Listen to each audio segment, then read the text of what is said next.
Alors vous êtes plusieurs à m'avoir demandé, enfin vous êtes au moins un à m'avoir demandé de faire une vidéo sur mon compost. Donc en voici un qui est tout bébé encore. Voilà. D'ailleurs les animaux ont régulièrement tendance à mettre le nez dedans, il ne faut pas. Donc ce compost bébé, en général on le laisse se remplir jusqu'au bout. Et ensuite on l'amène à maturation un jour ou deux devant la porte. Comme celui-là qui est déjà bien mûr. Ou celui-là. Voilà. Eh putain, il y a d'ailleurs des... Bref. Et ensuite on les amène sur un tas. Alors le tas de compost, très rapidement à la campagne ça se fait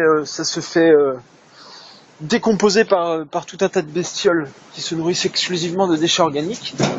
Donc notamment les cloportes aiment bien les feuilles mortes et le bois. Il y a des vers qui vont se bouffer ce qui a commencé à se décomposer. Les larves de mouches soldats qui aiment les matières organiques fraîches. On va amener tout ça au tas.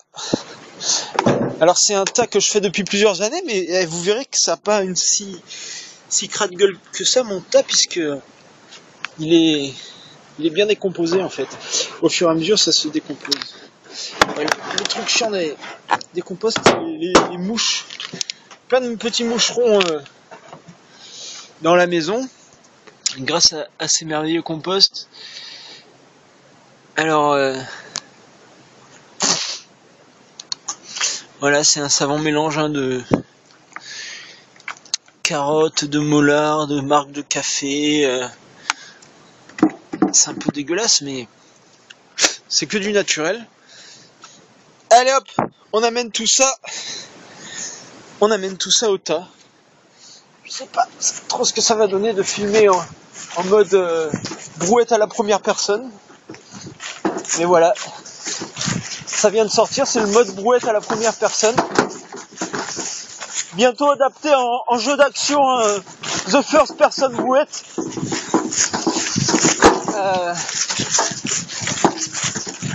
On arrive donc au fameux tas de compost. Ah putain oui, il est plein de ronces. Il y a eu un déronçage fait il y a pas longtemps. Donc voici le tas.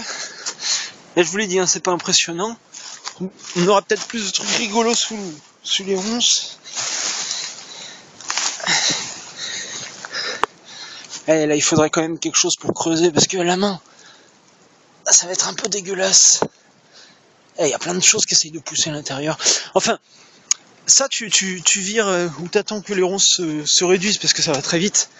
T'as un terreau merveilleux là-dessous. C'est la crème de la crème pour fertiliser le sol et le compost.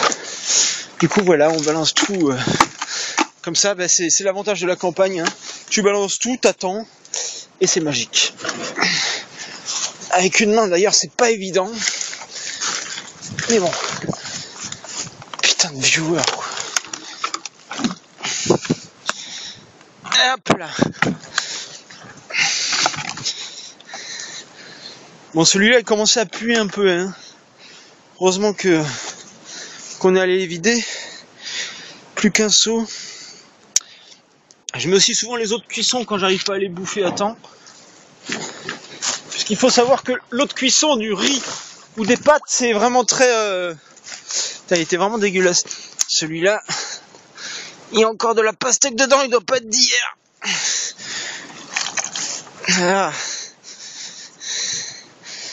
Oui, donc je disais, l'eau du riz et des pâtes, c'est très, très nourrissant. C'est bourré d'amidon.